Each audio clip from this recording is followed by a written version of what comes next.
Good morning class. I am Mubin Fatma from Bharat Study Circle. I am here to teach you BO from class 12th of class 12th, and let us start with the chapter number 5, condition of purchase and sale in foreign trade. Foreign trade में क्या condition होती हैं purchase और cell करने में। पहला है what is voyage charter. Voyage charter क्या होता है? Voyage charter is a contract between the export agent and the shipping company to hire a ship for a particular voyage. Voyage charter एक contract होता है जो एक्सपोर्ट एजेंट और shipping company के बीच में किया जाता है गुड्स को शिप को हायर करने के लिए। इस तरह के वॉयज को, जैसे मुंबई से ऑस्ट्रेलिया गुड्स पहुंचाने हैं तो एक शिप को हायर किया जाता है।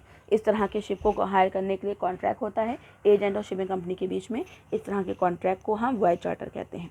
नेक्स्ट आपका आता है what do mean by dock चालान। डॉक चालान क्या होता है? When the goods are kept in the bonded warehouse. जब गुड्स आपको जो आपके बॉन्डेड वेयर हाउस होते हैं, बंदरगाह होते हैं, वहाँ गोडाउन में रखे जाते हैं। The incharge of the warehouse give the receipt of the receiving the goods in the ware house.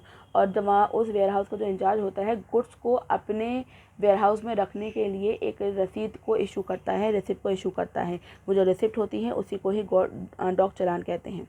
फिर आपका आता है what is charter party. When the goods to be shipped are in the huge quantity. जब goods आपके ship पे huge quantity में ship करे जाते हैं तब पूरा या आधा शिप आपका हायर किया जाता है। इस तरह की कंडीशन में शिपिंग कंपनी और एजेंट के बीच में कॉन्ट्रैक्ट होता है।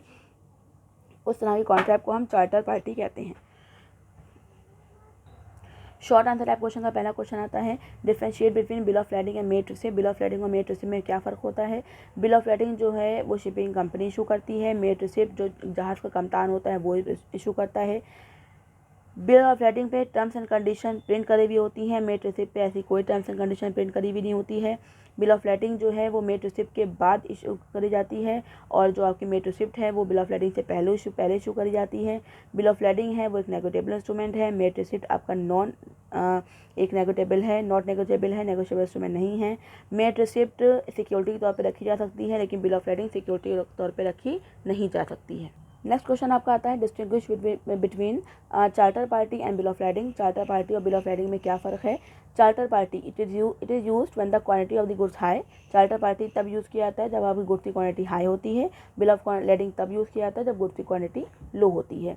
It is the contract of the hire the ship और अ पार्ट ऑफ इट यानी कि शिप को हायर करने के लिए आधा या पूरा शिप हायर करने के लिए कॉन्ट्रैक्ट जो बनता है वो आपका चार्टर पार्टी होता है। ये एक कॉन्ट्रैक्ट होता है सिर्फ गुड्स को सेंड करने के लिए। Bill of lading loan can not be taken against security. Charter party को सिक्योरिटी पे रख के आप लोन नहीं ले सकते हैं लेकिन बिल ऑफ lading को सिक्योरिटी पे रख के आप लोन ले सकते हैं। It is not a negotiable instrument. ये चार्टर पार्टी नेगोशिएबल इंस्ट्रूमेंट नहीं है। बिल ऑफ lading आपका नेगोशिएबल इंस्ट्रूमेंट है। What is indent. इंडेंट क्या होता है?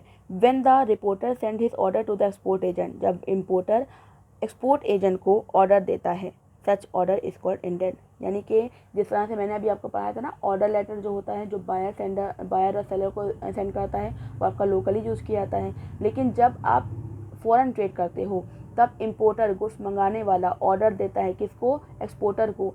तब उस तरह के ऑर्डर को जिसमें सब कुछ इन्फॉर्मेशन लिखी होती है उसको इंडेंट कहते हैं। इंडेंट दो तरह का होता है, ओपन इंडेंट और close indent. When indent provide the export agent with some right. यानी कि जब इम्पोर्टर एक्सपोर्ट एजेंट को कुछ राइट्स देता है, अधिकार देता है कि वो अपने हिसाब से जो भी वहाँ पे कंडीशन बनती है, जो भी वहाँ पे सिचुएशन होती है उसके अकॉर्डिंग गुड्स को सेंड कर दे और जो भी बाद में है वो चीज़ें वहाँ पे हम उसको सॉर्ट आउट कर लेंगे। तो इस तरह की कंडीशन को हम ओपन इंडेंट कहते हैं। इस तरह के इंडेंट को हम ओपन इंडेंट कहते हैं। लेकिन जब इम्पोर्टर किसी भी तरह की कोई भी राइट्स और पावर एक्सपोर्ट एजेंट को नहीं देता है, जो भी उसके अंदर लिखा होता है इंडेंट के अंदर, चाहे वो प्राइस हो, चाहे वो क्वालिटी हो, चाहे वो एक्सपेंसेस हो, जितने भी खर्चे बताए गए हैं उसके बियॉन्ड कोई काम एक्सपोर्ट एजेंट नहीं कर सकता है और पूरी तरह से बाउंड होता है और अपने किसी भी ओन मोशन से यानी कोई भी अपना एक्टिविटी नहीं परफॉर्म कर सकता। इस तरह के क्लोज इंडेंट यानी पूरे जो इम्पोर्टेंट लिखा है उसके ऊपर ही चलना पड़ता है। तो इस तरह के इंडेंट को हम कहते हैं क्लोज इंडेंट। ओके बेटा, चैप्टर नंबर 5 आपका यहाँ पे फिनिश होता है। आई होप आप सबके समझ में आ गया होगा। किसी भी इंक्वायरी, कोई भी इन्फॉर्मेशन, कोई भी आपको कहीं दिक्कत आ रही हो तो मेरा ऑनलाइन क्लास आप अटेंड करिए और वहाँ पे अपनी क्वेरी को सॉल्व करवाइए। Thank you so much.